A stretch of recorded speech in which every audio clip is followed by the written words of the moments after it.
ને એકન કોઈ છોડવાના જ નથી.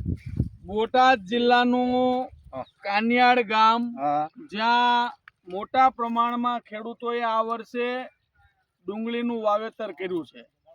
આમ ડુંગળી રહી ગરીબોની કસ્તુરી તરીકે ઓળખાય છે, પરંતુ વાસ્તવમાં જ્યારે ખેડૂત પોતાના ખેતરે હાલ અત્યારે ગુજરાતની અંદર એક મજૂરની કિંમત રોજના 500 રૂપિયા દાડી ચૂકવવામાં આવે છે, પણ આ સોના જેવી ડુંગળી જ્યારે ખેડૂત ખેતરેથી માર્કેટિંગ યાર્ડે લઈ જાય ત્યારે આના 60 રૂપિયાથી 100 રૂપિયા જેવો ભાવ મળે છે.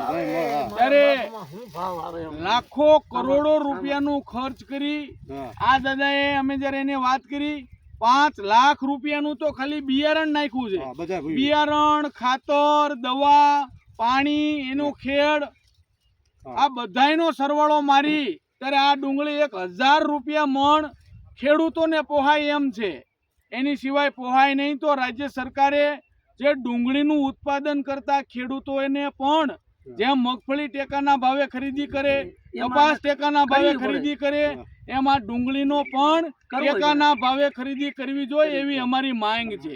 ક્યાંક ને ક્યાંક ગુજરાતની અંદર મોટા પ્રમાણમાં ખેડૂતો આ ગરીબોની કસ્તુરી એટલે ડુંગળીનું વાવેતર કરે છે, પરંતુ ખેડૂતો જ્યારે ખેતરેથી વેચવા જાય ત્યારે એને દેણું થાય એવી પરિસ્થિતિનું આ વર્ષે 2025માં એમાંય દિવાળી બાદ જે માવઠું થયું, કમોસમી વરસાદે સમગ્ર પાકનું નુકસાન થયું ત્યારે આ ડુંગળીનો પણ સાવ નાશ થઈ ગયો છે.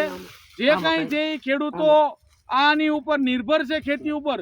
તો ખેડૂતોની અને ખેડૂત સેવા સંગઠન ગુજરાતની માંગ છે કે સરકાર ડુંગળીની ખરીદી ચાલુ કરે અને વિદેશથી જે ડુંગળી મગાવે છે એ ન મગાવે અને ગુજરાતની અંદર આ ખેડૂતોને પૂરતા પ્રમાણમાં ડુંગળીના ભાવ મળે એવી અમારી માંગ છે. એવી અમારી વિનંતી છે. 500 એટલે સાવી જ ન પડે આ વસ્તુની, કારણ કે અમારા